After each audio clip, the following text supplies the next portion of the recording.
എല്ലാവർക്കും good evening.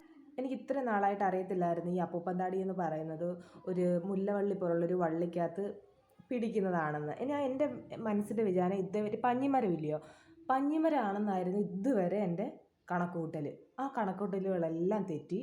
ഇപ്പം മോളെ ട്യൂഷൻ പഠിപ്പിക്കുന്ന വീട്ടിൻ്റെ ബാക്കിൽ അയ്യത്ത് ഈ അപ്പൂപ്പന്താടിയുണ്ട്.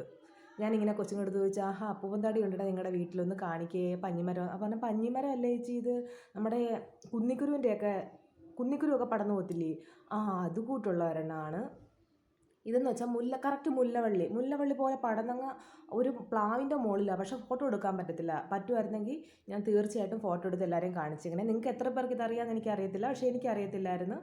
ഇവിടെ അച്ഛനും അറിയത്തില്ലായിരുന്നു. ഞാൻ വന്ന് അച്ഛനോട് പറഞ്ഞപ്പോൾ അച്ഛനും പറഞ്ഞത് പഞ്ഞിമരത്തിലല്ലേ പിടിക്കുന്നത്, പഞ്ഞിമരം. എൻ്റെ മനസ്സിലും പഞ്ഞിമരം തന്നെ ആയിരുന്നു.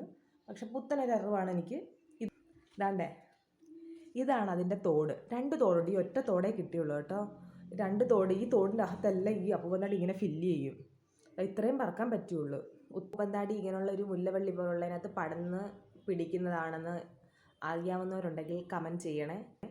എൻ്റെ ഈ ചാനൽ ആദ്യമായി കാണുന്നവരുണ്ടെങ്കിൽ സബ്സ്ക്രൈബ് ചെയ്യണേ, ലൈക്ക് ചെയ്യണം, കമൻറ്റ് ചെയ്യണം, കൂടാതെ ഷെയർ ചെയ്യണേ. Thank you. ബൈ.